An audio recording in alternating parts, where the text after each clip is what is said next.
तपाईहरू हेर्दै हुनुहुन्छ धार्मिक मञ्च। भिडियो मन पर्यो भने अवश्य पनि लाइक गर्नुहोला र आगामी आउने भिडियोहरूका लागि सब्स्क्राइब गर्न नबिर्सिनुहोला। आउनुहोस् सुरु गरौँ। आदिकवि भानुभक्त आचार्यद्वारा रचित 8 काण्ड रामायण, जसमध्ये आज नेपालमा रहेकी पवित्र नदी गण्डकीको महिमा साथै शालिग्रामको महिमा। गर्थे ध्यान त्यही बसे ऋषिमुनि, ज्ञानी गुणी ब्राह्मण। ढुङ्गा चक्र स्वरूपका कति थिए, मानोति नारायण।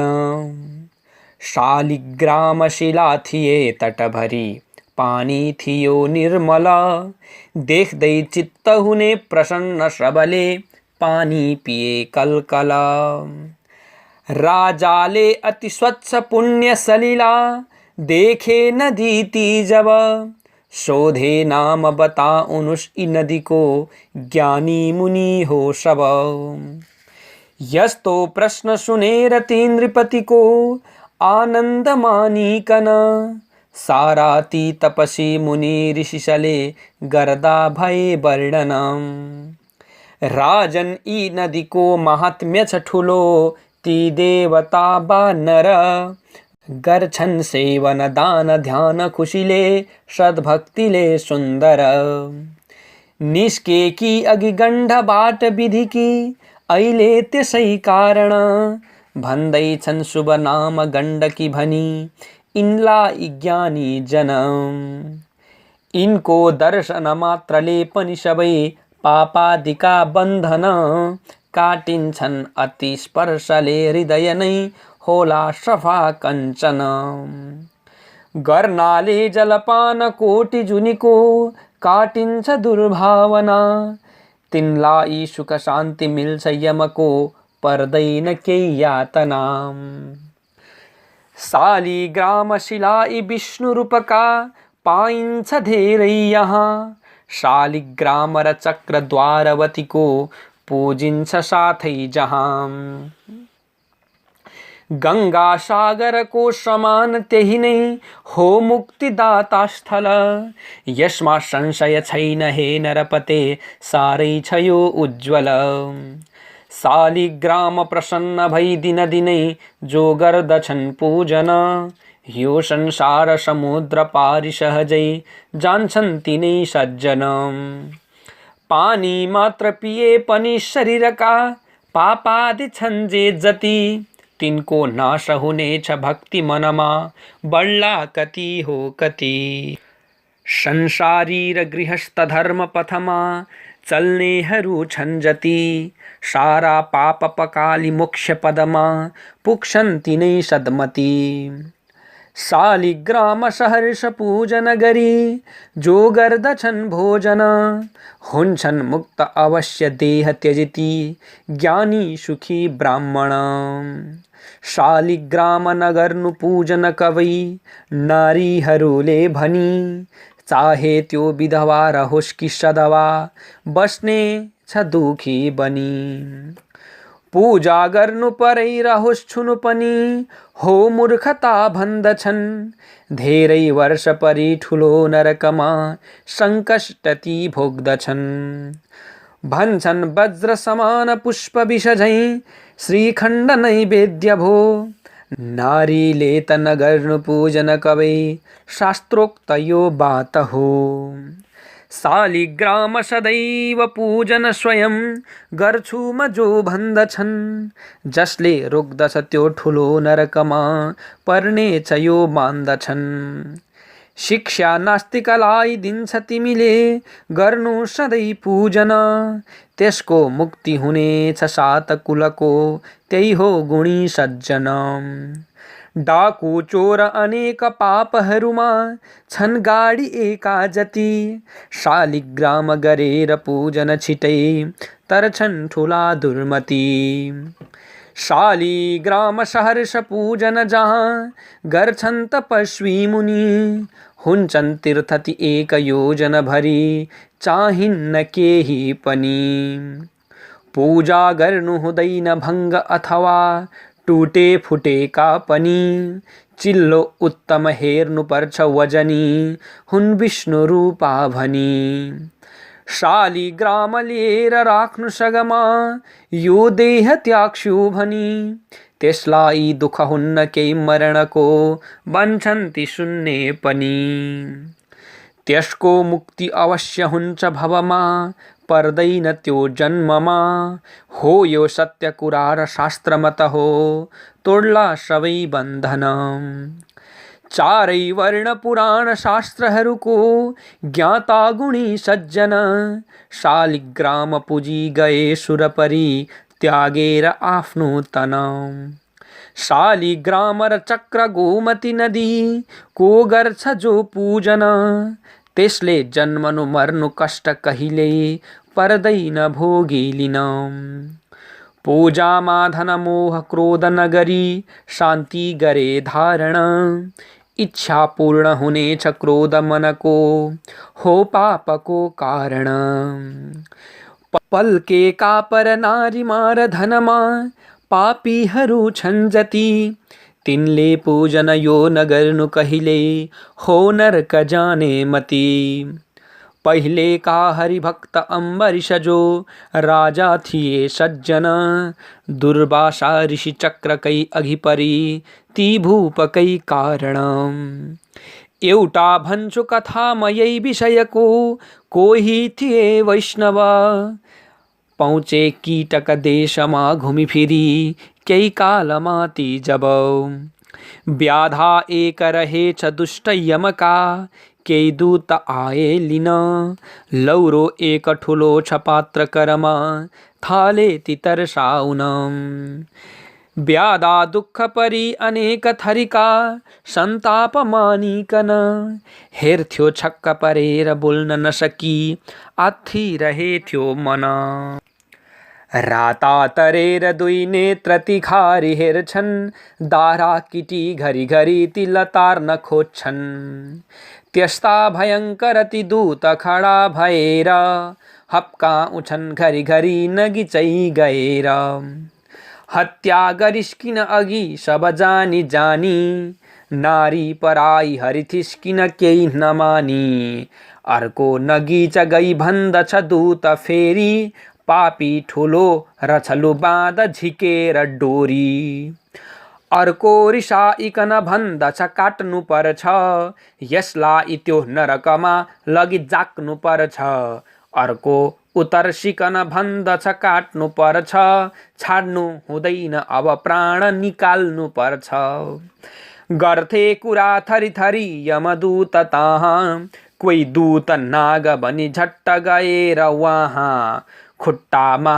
डसिदियो अनि त्यो ढलेर मूर्छा पर्यो जमिनमा लडी उत्तिखेर बाणी रुकेर जब बोल्न सकेन त्यसले बाँधे तुरुन्त यमका बलवान दूतले हातमा लिएर यमदण्ड रिसाइधेर पापी तजा नरकमा नगरी अबेर दुष्कर्म जन्म भरि झो अघि जो गरेको पर्नेछ भोग्न अब रौरवमा परि त्यो मारिस अघि जसरी जीवहरू अनेक ती जीवले अब लिनन् बदला विवेक केही रहेन मनमा भनी निर्विवेकी पापै गरिस्किन यता उति ताकी ताकी नारी र वैभव कतातिर भेट्छु भन्दै दुष्कर्म नै किन गरिस् सुख योग्य ठान्दै गोविन्द नाम जब बिर्सिदिइस् त्यसैले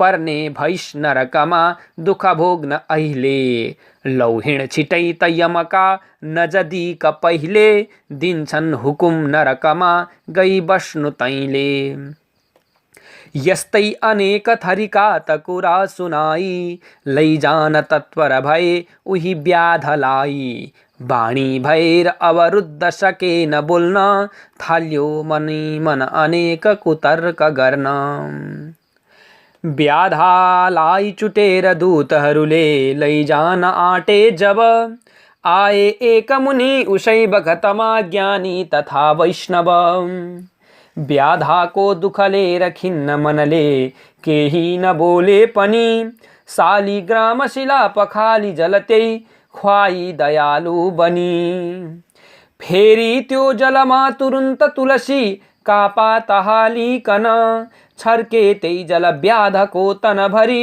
निष्पाप पारिकन पढ्दै उत्तम ओम नमो भगवते त्यसका दुवै कानमा पहिले मन्त्र सुनाई आशिष दिए तिनले दया भावमा सोधेती यमदूतलाई मुनिले निष्पाप व्याधा भयो गर्छौ कष्ट दिने कुरा किन वृथा आश्चर्य लाग्दैछ यो यस्तै ती यमदूतलाई मुनिले सोध्दै थिए तापनि व्याधा बन्धनमै थियो अति हृदय निर्दोष छु लौ भनी त्यही बेला सहसा उपस्थित भई श्री विष्णुका दूतले शोधेती यमदूतलाई सहसा हप्का उदै रिसले व्याधालाई दियौ अनेक थरीका सन्ताप अहिले किन कसको पाप हुकुम अनर्थ यसरी गर्छौ मलाई भन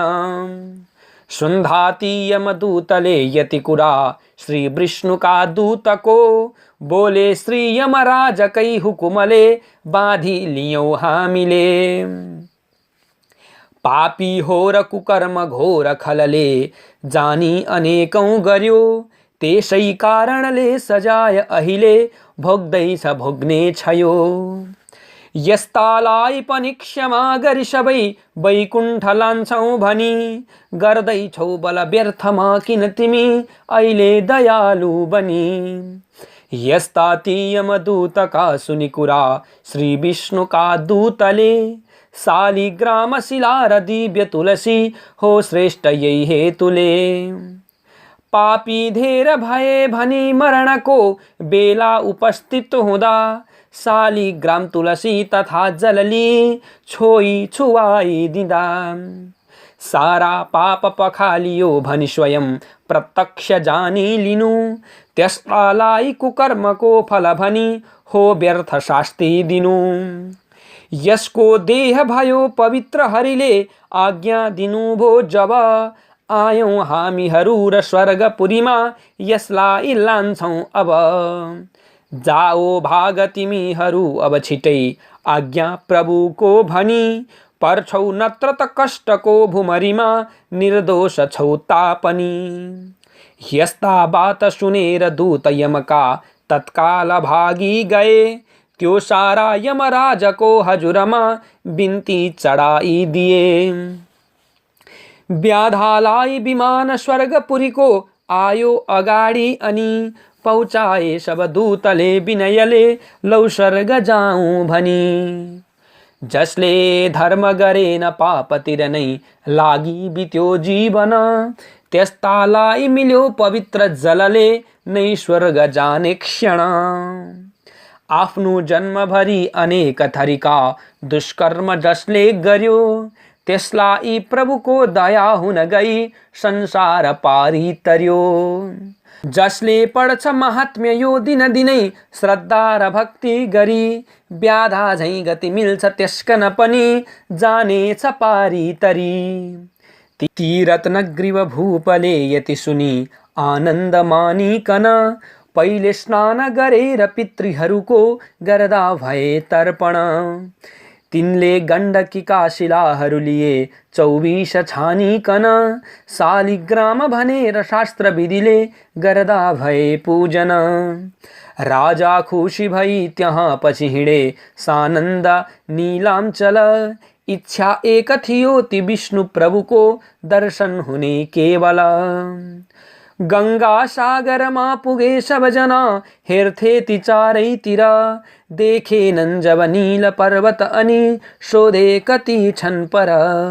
मैले देख्दिन के भयो मकन यो जान्दिन केही पनि यसमा कारण के छ हे द्विजपते भन्नुस् दयालु बनी तिनको कुरा सुनि भने मुनिले बुझाई लौहेर नीलगिरी छन्नगी चै रमाई आज्ञा सुनेर मुनिको नृप भक्ति साथ हेर्दै थिए सब दिशा निहुराई माथ तिनलाई दर्शन मिलेन जसै गिरीको दुखी भए मन मनै बढी ताप तिनको तिनलाई दुखित बुझी मुनि एक आए, सानु र उत्तम उपाय छिटै बताए।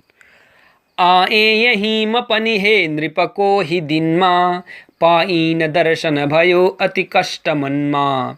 राजन जहाँ जलधि भागीरथी मिलेर, ठुलो च सङ्गम त्यहीं म गएँ कुदेर। आए नुहाई मनमा ली भक्ति धेर, बाँधेर आसन बसे नगरी अबेर। थाले म विष्णु प्रभुको अनि ध्यान गर्न, भेटे अनि पथ सफा मन भो प्रसन्न। गर्नुहोस् हजुर पनि पूजन ध्यान दर्शन, मिल्नेछ विष्णु प्रभुको नगरेर दोमन। यस्तो सुनेर उपदेश ती भूपतिले, आए नुहाइकन सङ्गम शुद्ध मनले। श्री विष्णुको चरणमा मनलाई बाँधी, ती ध्यानमा जब डटे बनि गो समाधि। रोकेर चञ्चल हुने निज चित्तलाई, गर्दा भए स्तुति त्यहीं मनमा रमाई।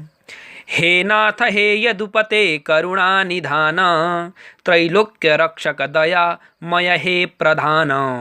हे भक्त रक्षक सदा पदमा प्रणाम, गर्छु म बिन्ती सुखका प्रभु दिव्य धाम। पर्छन् विपत्ति जब भक्ति विषे तुरुन्त, नै जानुहुन्छ हित गर्न भनी समस्त। त्यसलाई इच्छित दिने वरदान नाथ, गर्छु प्रणाम पदमा निहुराई माथ। दुर्वासा ऋषि श्राप दिन्छु म भनी व्यर्थै भए तत्पर, तिनको तोड्नु भयो घमण्ड नृपको रक्षा गरी सादर। छोडे थे जब इन्द्र अस्त्र बलियो, श्री इन्द्रले कोही दिन रक्षा गर्नुभयो दिलीप सुतको त्यो छातीमा गइकन। धेरै यत्नहरू गर्यो कशिपुले प्रह्लाद मार्छु भनी, धारी रूप नृसिंह मारिदिनुभयो त्यो दुष्टलाई पनि। रक्षा गर्नुभयो सबै तरहले प्रह्लादको हे प्रभो, माग्दैछु म पनि दया हजुरको पाऊँ भनी हे विभो। ताने थियो गजराजलाई जलमा त्यो ग्राहले बेसरी, त्यसले बिन्ती गर्यो विनम्र स्वरमा पाऊ परी हे हरि। पाल्नु भो दगुरेर त्यो बखतमा हावासरी बेगले, रक्षा गर्नुभयो पुगेर करको त्यो तेजिलो चक्रले। ठुलो आपद पर्छ जुन बखतमा आफ्नो कुनै भक्तमा, पुग्नुहुन्छ स्वयं सवेग दगुरी रक्षार्थ त्यही स्थानमा। पहिले नै अवतार धारण गरी मारी अधर्मी जति, रक्षा गर्नु हुँदैछ भक्त जनको धेरै कति हो कति। गर्छन् गान हजुरका थरी थरी लीलाहरूको जन, तिनलाई दिनुहुन्छ श्रेष्ठ वरदान हुन्छन् सुखी सज्जन। अहिले छु म विपत्तिमा हजुरको पाइन खोइ दर्शन, गर्नुहोस् उपकार यो बखतमा हे विष्णु नारायण। ब्रह्मा अग्नि सुरेन्द्र औ वरुणले जो ध्यान गर्छन् सदा, अर्को छैन दयालु कोही हजुर झैं स्वामी सदा सर्वदा। रक्षाति सबको र भक्त जनको भक्तै विचारिकन, गर्नुहुन्छ दया कृपा हजुरले हुन्छन् ती सुखी जन। मैले जान्दिन मूर्ख छु हजुरमा श्रद्धा र भक्ति पनि, एउटै बातमा जान्दछु शरणमा पर्नेछ मौका भनी। बारम्बार प्रणाम गर्छु पदमा पाऊँ छिटै दर्शन, राजाले यसरी गरे थरी थरी भक्ति तथा पूजन। नित्यै ती नृपले यसै गरी गरे थे ध्यान भक्ति जब, निद्रा भोक थकाई केही न बुझी बिर्सी दिए थे सब। तिनको प्रेम बुझी प्रसन्न मनले दिन्छु भनी दर्शन, इच्छा गर्नु भयो म गर्दछु भनी कल्याण तिनको सुनाम। हातमा दण्ड कमण्डलु र कटिमा जाज्वल्य पीताम्बर, पहिरेको छ जनै खराउ पदमा देखिन्छ झन् सुन्दर। सामुन्ने नृपका उपस्थित भए मुद्रा हसीलो थियो। देख्दै मा नृपको भए जति सबै चिन्ता अशान्ति गयो। ती दण्डीकन भूपले मन मनै विष्णु यिनै हुन् भनी पूजा आदर भक्तिले गरिलिए केही नजान्ने बनी। दण्डीलाई भने विनम्र स्वरमा मेरो चाहिँ यस्तो स्थिति अहिले दर्शन विष्णुकै सरी भयो आनन्द मेरो मति।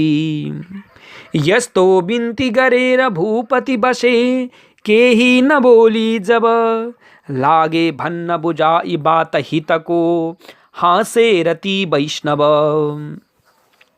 हे राजन मन शान्त राखर दिनन् श्री विष्णुले दर्शन इच्छा पूर्ण हुनेछ स्वर्गपुरीमा जानु खुसी भइकन।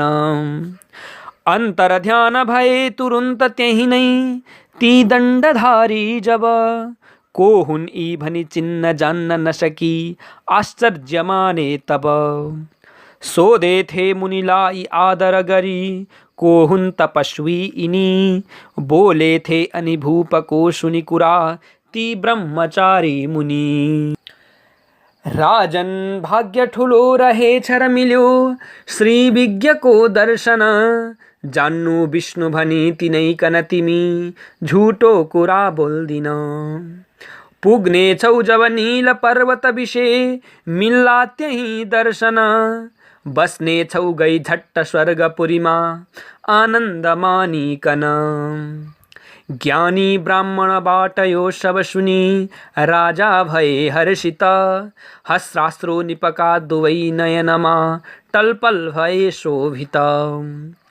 इच्छा एक थियो मकुन्त रहले भेट्टाउँछु दर्शन ज्ञानी ब्राह्मणले भनेपछि भयो केही शान्त तिनको मन। देखेथे अनि स्वप्न एक निशिमा एउटा निकै सुन्दर आफ्नो रूप चतुर्भुजी हुन गयो आश्चर्य माने तर। पाए दर्शन श्रेष्ठ नीलगिरिमा साक्षात् रमाकापति हुन्छौ मुक्त भनी स्वयं वर दिए शङ्का नमानी रति। निद्राभङ्ग भयो उठे वरिपरि हेर्दै थिए भूपति देखि ब्राह्मणलाई सादर भने त्यो स्वप्न देखे जति। पाए दर्शन स्वप्नमाथि गिरीको होटा कुरा जुन त्यहाँ साक्षात् विष्णु बसेर दर्शन दिए खुसी भए मनमहा। राजाले द्विजलाई स्वप्न निशिको गर्दै थिए वर्णन देवताले नभबाट पुष्पहरूको गर्दा भए वर्षण। ठुलो उत्सव भोर सोही दिनमा आकाशवाणी भयो राजाले सहसा सुने गिरी स्वयं लौहेर ऊ देखियो। यस्तो सुनेर नृपति अति हर्ष मानी सौभाग्ययुक्त सबमा निजलाई ठानी। अत्यन्त उज्जल सफा गरी टाकुराले शोभा थियो रविशरी अति टल्कनाले। त्यो पूर्वमा उदय नीलगिरी प्रधान पाएर दर्शन भने करुणा निधान। प्रत्यक्ष दर्शन मिलो कृतकृत्य छुमा गर्छु प्रणाम पदमा प्रभु सत्य काम। पाए दर्शन आज नीलगिरिको हो बात सौभाग्यको बारम्बार प्रणाम गर्छु पदमा सम्झी दयानाथको। ढोगे थे गिरिराजलाई मनले गर्दा भए पूजन जो पाप थिए समस्त तनमा धोई पखालीकन। जम्मा 5 जना मिलेर गिरीको जौटा कुरामा भनी पक्का दर्शन मिल्छ सोही स्थलमा आनन्द मान्दै अनि। हुन्छन् मुक्त अवश्य दर्शन मिले श्री विष्णुको उत्तम इच्छा पूर्ण हुनेछ धैर्य मनमा राखौं भने संयम। यस्तै तर्क गरी हिँडे उनीहरू 5 जना ती जब बाटोमा गुणगानका सँगसँगै जयकार गर्थे सब। चाँडै पुग्न गए ती नीलगिरीको त्यो टाकुरामा अनि देख्दैमा सबले भने खुसी हुँदै हे नाथ आयौं भनी। हेर्थे मन्दिरको छटा तिनीहरू शोभा अनौठो थियो। खम्बा उत्तम छन् सबै स्फटिकका चौतर्फमा देखियो। मोती माणिकका ती झालरहरू लर्किरहेका कति। सिंहासन त्यही एक स्वच्छ सुनको सिंगारिएको अति। आई देवहरू ती स्वर्गपुरीका जम्मा भएका थिए। तिनले चाकरी विष्णुको थरी थरी सानन्द गर्दा भए। लक्ष्मी चामरले प्रभु कन स्वयं हम्किरहेकी थिइन्। खाने वस्तुहरू उपस्थित रहे आफै तिनी हेर्दथिन्। रत्नै रत्न जडाउ मन्दिर ठुलो देखे अगाडि जब। त्यसमा तेज परेर स्वच्छ रविको टल्किरहेको शव। पहुँचे मन्दिरभित्र 5 जनती सौन्दर्य हेर्दै अनि थाले पूजन गर्न शुद्ध मनले हे विष्णु स्वामी भनी। पहिले स्नान गराई स्वच्छ जलले पाउ पखाली दिए। बाती धूप सुपारी पान मसला सानन्द राख्दा भए। सारा वस्तु चढाई न्युरी पदमा ढोगे सबैले अनि। राजा नम्र भएर गर्दछ स्तुति श्री ईशको लौ भनी। संसारमा सुजनको दुख ताप हर्ने कल्याण सत्पुरुषको सुखी मानी गर्ने। त्रिमूर्ति धारण गरी बनी मूर्ति एका। कल्याणका बखतमा बनी झन् अनेका। गर्दै रहूं हजुरको म सदैव ध्यान। चाहिन्न केही सुख वा धन कीर्ति मान। आए यहाँ जुन ठुलो गरी आश आज। पूरा भयो त्यजिदिए सबती समाज। जुन रूप दर्शन मिल्यो अहिले मलाई। हे नाथ त्यो रहिरहोस् मनमा रमाई। त्यो शङ्ख चक्र र गदा कर बीच धारी। चौथो छ पद्म शुभ रक्षक हे मुरारी। यही रूपमा दिन रात रमिरहन्छु। आउन् जति दुख विपत्ति सबै सहन्छु। बुद्धि चाहिन मतिको मछु मूर्ख नाथ। शिक्षा दिनुस् हजुरले अब भक्ति साथ। जान्दिन केही पनि छु बहुतै अनाथ। गर्छु प्रणाम पदमा निहुराई माथ। माग्दिन केही अरु भक्ति शिवाय मैले। पाउ प्रसन्न हुनुहोस् र म माथि अहिले। यस्तो सुनेर स्तुति भूपतिको प्रभुले। धारी चतुर्भुज स्वरूप त्यही खुसीले। प्रत्यक्ष दर्शन दिए नृप सामु आई। ढोगे सहर्ष झुकी पाउ दुवै समाई। छन् शङ्ख चक्र र गदा अरु पद्म सारा। पीताम्बरादि अरु भूषण छन् अपार। यस्तो अलौकिक स्वरूप धरेर त्यहाँ। आज्ञा गरे खुसी भई निज भक्त माहा। राजन प्रसन्न म भए अब बात मान। खाऊ प्रसाद र लगाऊ सबै समान।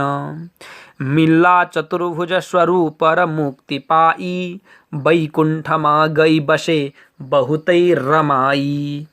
गर्नु अनेक सुख भोग त्यहाँ तिमीले। इन्द्रादि देखि पनि केही कमी हुन्न कहिले। वैकुण्ठ जाऊ तिमी दिव्य विमानमा। भक्ति गरे दिन दिनै नभुलेर वहाँ। अन्तर ध्यान भएर विष्णु सहसा जानु भए थियो जब। लागे नाच भई प्रसन्न सहसा जो गए थे सब। पूजा को सबले प्रसाद प्रभुको बाँडेर खाए अनि। पाए श्रेष्ठ चतुर्भुजी स्वरूप त्यो श्री विष्णु जस्तै बनी। राजन दिव्य विमान स्वर्गपुरीको आई भयो हाजिर धेरै रत्नहरू जडाउ सुनका त्यसमा थिए सुन्दर गर्ने गान मिलाई तान सुमुखी धेरै थरी सुन्दरी हाँक्थे चामर अप्सरा गण पनि तिनको गरी चाकरी सक्थे पर्न कुनै मुनि ऋषि पनि हेरेर नै मोहित राजा रानी दुवै बसिकन भए अत्यन्त नै शोभित लाग्यो उड्न विमान वायु गतिले वैकुण्ठ पुग्दो भयो जो शेष थिए सबैकन पनि आएर फेरि लग्यो मन्त्रीले सब यो यथाक्रम कथा शत्रुघ्नलाई भने श्री वात्स्यायनले सबै शुभ कथा श्री शेषद्वारा सुने घोडा उत्तम श्याम कर्ण सहसा बढ्दै अगाडि गयो श्री शत्रुघ्न पनि उसै पछि पछि चाँडो सवारी भयो गंगा सागर स्नान औ कपिलको गर्नुभयो दर्शन पूजा गर्नुभयो प्रसन्न मनले भक्ति बढाइकन श्री शत्रुघ्नजीले गरे कपिलको पूजा स्तुति प्रार्थना आशीर्वाद दिए मुनि कपिलले पुग्ला सबै कामना आशीर्वाद दिए मुनि कपिलले पुग्ला सबै कामना। नमस्कार मित्रवर्ग, म पण्डित मोहनानन्द घिमिरे हजुरहरूलाई 8 काण्ड रामायण जो आदिकवि भानुभक्तद्वारा रचित छ यो श्रवण गराउँदैछु। कस्तो लाग्दैछ अवश्य पनि आफ्नो अमूल्य प्रतिक्रिया कमेन्ट बक्समा दिन नबिर्सिनुहोला र साथै यस्तै यस्तै धार्मिक कुराहरू जान्न र कहिलेकाहीँ हजुरका लागि उत्प्रेरणामूलक कथाहरू पनि लिएर आउँदछु। त्यस्ता कथा, धार्मिक भजन, सङ्गीत, कीर्तन श्रवण गर्नका लागि यस हाम्रो च्यानललाई सब्स्क्राइब गर्न नबिर्सिनुहोला। यति भन्दै आजको बसाइबाट म पण्डित मोहनानन्द घिमिरे बिदा माग्न चाहन्छु। पशुपतिनाथले सबैको कल्याण गरून्। जय नेपाल, जय जननी।